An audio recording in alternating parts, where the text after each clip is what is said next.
그래서 요 부분도 되게 많이 궁금하실 것 같아요. 요즘에 개딸이라고 아세요? 네. 이게 저는 예전에 이게 응답하라 시리즈에 나온 나왔다 그러더라고요. 말인데 네. 요즘에 개혁의 딸로 이렇게 줄여서 쓰는 거라고 하더라고요. 개혁의 딸.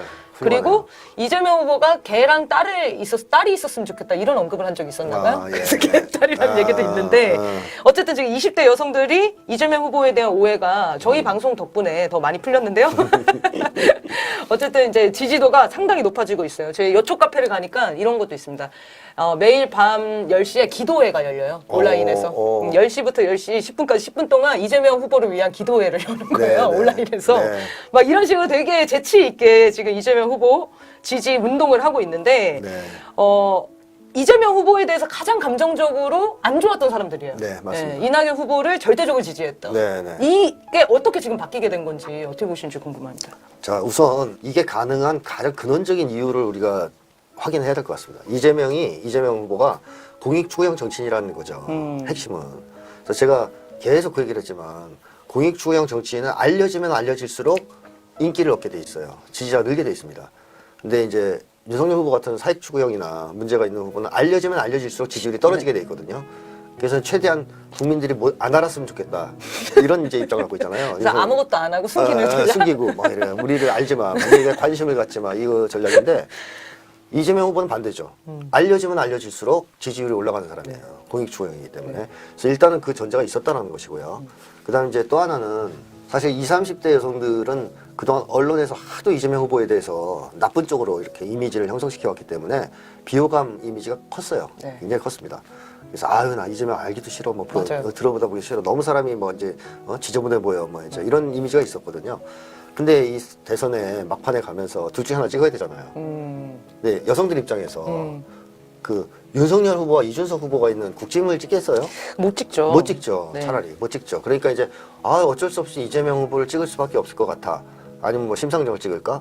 뭐 이렇게 왔다 갔다 하다가 그러면 이제 관심을 가지고 좀 들여다볼 거 아니에요. 들여다보니까 이게 너무 괜찮은 사람이에요. 내가 오해한 거죠. 네. 잘못 알고 있었네.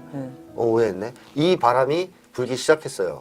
막판에 서서히. 거의 일주일, 이주일 사이에 됐었던 것 같아요. 그러면서 갑자기 이제 여성들이 직결하기 시작했는데 이게 이제 아쉬운 것은 대선 기간이 좀 짧다 보니까 끝난 뒤에 그 바람이 더 크게 네. 부는 형국이 된 건데요.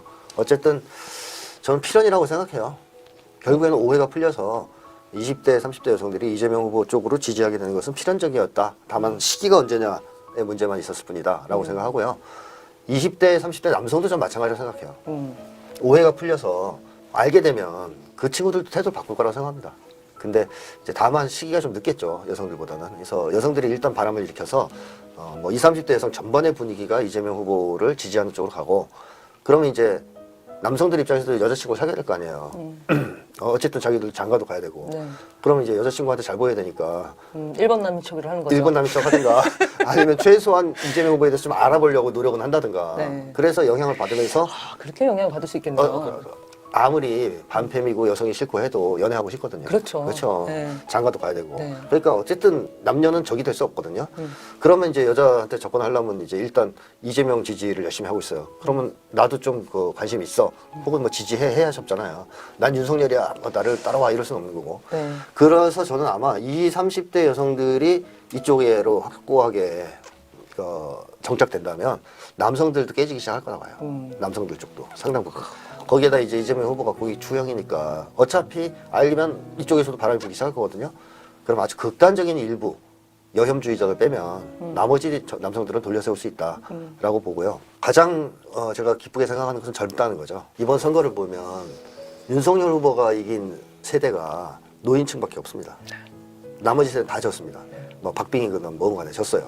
근데 노인층만 이겼거든요. 그러니까 쉽게 얘기하면 노인들이 윤석열을 찍어준 거죠. 적폐 부활을 노인들이 이제 지탱해 준 건데 노인들은 사실 이제 나이가 있으시니까 점점 퇴장하지 않습니까? 그리고 다음 선거만 해도 벌써 상당 부분 세대가 또 바뀌어서 오늘날의 50대 이재명 후보를 많이 밀어줬던 50대가 60대가 될 건데 물론 60대가 되면 좀 더 보수화될 가능성은 있지만 현재 50대는 민주화 세대이기 때문에 그렇게 또 확 보수화가 안 됩니다. 그러니까 우리 한국 노인들처럼 몰표를 주는 그런 세대가 아니에요.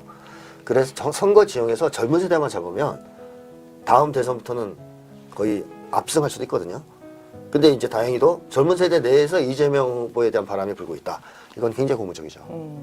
이게 영향이 어느 정도냐면 이재명 후보 개인에 대한 이제 지지로 시작을 한 거잖아요. 네. 사실은 민주당에 대한 불만도 다 있었고 또 민주당이 이제 그 성범죄를 일으킨 그런 사건들도 여러 번 있었기 때문에 네. 20대 여성들은 실망이 컸어요. 근데 이재명 후보를 지지하는 그 바람이 민주당도 바꿔야 되겠구나. 그렇지, 이렇게 하면서 영향을 확 끼치고 있는 거예요. 그렇죠. 이번에 원내대표 그 네, 결과도 그렇고. 네.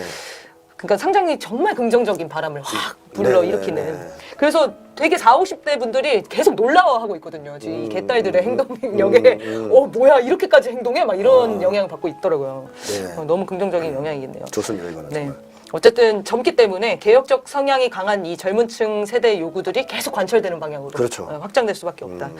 네. 이제부터는 정말 고민들인데요. 요즘에 이제 주변 지인들 얘기하면 어떤 얘기하냐면 길 가다가 네. 사람들 머리 위로 2번, 1번이 떠 있는 것 같다는 거야. 아, 1번 찍었을까? 2번 찍었을까? 왜냐면 딱 50대 50으로 이렇게 돼버렸으니까. 그래서 어떤 분은 이건 내전 상태다, 지금. 그리고 윤석열 실제로 뽑은 친구들이 2번남으로 밝혀지면은 절친이들 다 절교하고 있대요. 제 친구도 정말 그러더라고요. 말도 안 섞고 싶고. 그러니까 이런 상황에서 저는 아까 20대 여성들이 20대 남성들한테 긍정적인 영향을 줄 수도 있다고 하셨지만 혐오나 불신, 반목 이런 게 훨씬 더 깊어질 수 있지는 않을까. 그럴 수도 있죠. 네, 걱정이 좀 되는데 어떻게 보시나요? 원래 갈등과 대립의 원인은 불평등이 있어요. 그러니까 평등한 관계에서는 갈등, 분열, 대립, 혐오 이런 것이 발붙이기가 좀 힘들어요. 예를 들면 남녀 관계에서 성희롱을 했다 쳐요. 근데 평등 관계예요. 평등한 관계에서 성희롱 발언을 했어요. 그럼 어떻게 할까요, 여성은? 때리죠. 때리죠. 이게 이 자식 죽을래 그러면 죄송합니다 이럴 거 아니에요. 네. 근데 여성들이 왜 그걸 못합니까? 아, 권력 관계가 있으니까. 권력 관계 때문에 그렇죠. 네. 회사 내에서 직장 상사이든가 또 나이 많은 꼰대라든가 나이를 내세워서 하여튼 불평등 관계가 들어가니까 못하는 거거든요. 못하면 화가 나고 혐오가 생기는 거죠. 그래서 사실상 한국 사회가 불평등 지수가 지금 세계 최고다 이런 얘기도 나오는데 불평등 문제가 해결이 안 되면 이 사회 갈등 문제는 분열과 갈등 문제는 해결이 안 됩니다. 더 심해질 겁니다. 윤석열 당선자가 이제 참 이렇게 이름 붙여지기 참 힘든데 앞으로 이 문제를 더 심각하게 만들 거 아니에요. 그렇죠. 불평등을 더 심화시키고 갈등과 대립을 더 부추길 거란 말이에요. 그러니까 한국 사회가 한동안 이렇게 갈 수 있어요. 위험하게. 하지만 결국 국민들은 사람들은 깨닫게 되겠죠. 그 문제의 근원이 어디 있는지, 이걸 해결하려면 어떻게 해야 되는지, 그걸 깨닫게 되겠죠. 그걸 깨닫게 되면 어떻게 보면 남녀가 서로를 향해서 가졌던 분노, 혐오가 이리로 향할 수 있는 거죠. 그리고 저는 윤석열 당선자 그건 훌륭히 해낼 것 같아요. 아, 이걸요? 그러니까 악역. 악역을. 그러니까 나에게 쏠리게 만드는 거죠. 분노와 원한. 나를 분노해라. 나한테 와라. 이거 너희들끼리 싸우지 말고 나를 미워해라. 내가 이런 짓까지 했지 않니? 이건 해줄 것 같아요. 네. 기대가 되거든요. 이번에 용산 것만 해도 벌써 이제 그렇잖아요. 나를 미워해라 쪽으로 좀 분위기를 가져가고 있는데 그렇게 해서 이 문제를 해결하려고 하면 결국 개혁을 잘할 수밖에 없습니다. 그러니까 국민 통합을 하고 싶으면 불평등 문제를 해결해야 되고 개혁을 추진해서 국민들을 하나로 묶어줘야 되거든요. 그래야 서로 싸우지 않겠죠. 근데 지금 다행히도 아까 말씀하셨듯이 민주당을 개혁하자는 분위기도 있고 이제 국민들도 이번 선거에서 아깝게 지면서 느낀 게 있는 거죠. 민주당이 많이 싸웠다. 기득권 안 했다. 한계가 있다. 이걸로는 안 되겠다. 바꿔야 되겠다. 그러려면 말로만 해서는 안 되겠고 우리가 직접 참여해서 저걸 바꿔야 되겠다. 그래서 국민 주권 시대가 좀 열리지 않느냐. 그리고 국민들이 이번 대선을 통해서 오히려 주권의식 같은 게 많이 생기지 않았냐 그런 생각이 들고요. 그런 점에서 갈등 문제가 심각하긴 하지만 이거는 우리가 어떻게 하느냐에 따라서 개혁의 에너지와 동력으로 화할 수도 있다라고 생각합니다. 그래서 저는 50%를 버려서는 안 된다고 생각하고요. 절대로. 지금은 좀 화가 나니까 일단 안 보셔도 되는데 손절해도 되는데 조금 마음이 진정되면 설득해야 됩니다. 이대녀들의 또 긍정적인 현상 중에 하나가 물론 이제 이번남에 대한 분노는 정말 극심하지만 내부의 적을 만들지 않으려고 하는 그런 노력들이 상당하더라고요. 그래서 박광원이랑 이제 박홍근 원내대표 그 대결을 했을 때 박광원 의원이 떨어졌잖아요. 네. 응원 문자를 보낸다는 거예요. 수고하셨습니다. 이 사람도 결국은 품어야 되는 사람이다. 이런 인식이 있다는 거예요. 네. 이런 것도 상당히 영향을 끼치겠네요. 그렇죠. 훌륭하네요. 그렇게 이제 앞으로 움직여주면 돼요.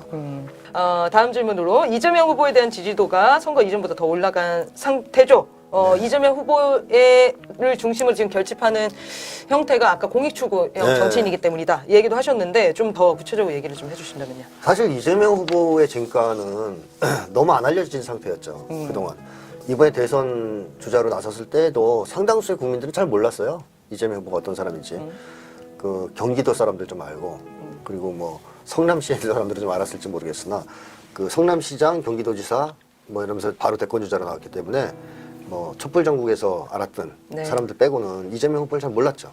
근데 이번에 많이 알려진 거죠. 대선을 통해서. 지금 처음 알려졌다고 봐야 되는 어떻게 거네요. 보면 전국적으로 처음 알려진 거죠. 전국적으로. 그랬을 때 파괴력이 상당하다는 게 드러났거든요. 그 매력이 있죠. 이재명 후보가 사실. 그러니까 공익 추구형인 동시에 매력이 있어요. 인간적 매력이 있습니다. 그 개딸들한테 문자 보낸 거 보셨어요? 못 봤습니다. 아, 제가 봤는데 진짜 웃기더라고요. 개딸 한 분이 보냈더니 답장이 답장이, 온 거예요. 네. 그러니까 이제 이 개딸은 당연히 이재명 후보가 했을 거라고 생각 안 하고 이재명이 아니고 딴 사람이 했을 것이다 해서 혹시 보좌관님이세요? 이러니까 저 보좌관 없어요. 지금 실업자입니다.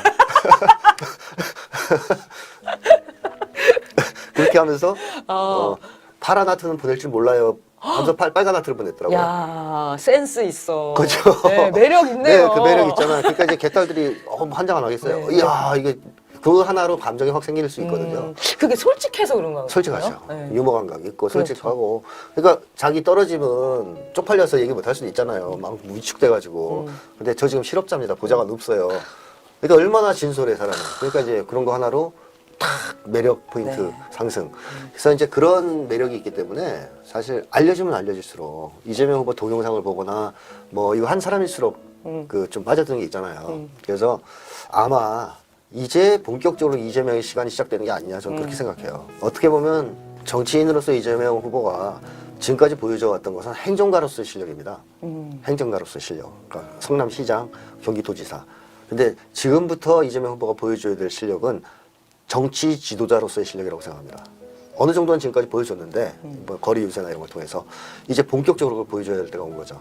근데 만약에 여기에서 이재명 후보가 정치 지도자로서의 실력을 국민들한테 보여준다면 아마 김대중 대통령을 뒤를 잇는 거물 정치인으로 한국 정치사에 자리매김하지 않을까. 네. 그 시간이 이제 시작됐다. 그래서 네. 저는 이제 비로소 이재명의 시간이 시작되었다고 생각합니다. 네. 아, 제가 이재명 후보 이번에 당선되면 다음 대통령은 추미애를 밀고 있었는데 지금 5년이 늦어졌어요. 아쉬운데요. 네, 어쨌든 이재명 후보의 그런 솔직한 매력 이런 것들이 상당히 영향을 끼치고 있는 것 같고요. 그 이재명 후보 심리 분석 편을 보면서 그 20대 여성들이 가장 감동적이었던 부분이 그거거든요. 노동자와 우리라고 표현을. 그래서 그거에 너무 감명을 받아가지고 계속 네. 댓글이 우리라고 했다면서 막 아련하게 써주셨는데 이런 그 힘 있는 발언, 공감력 있는 연설 이런 네. 것들이 크게 영향을 끼치겠네요. 네네, 그렇습니다.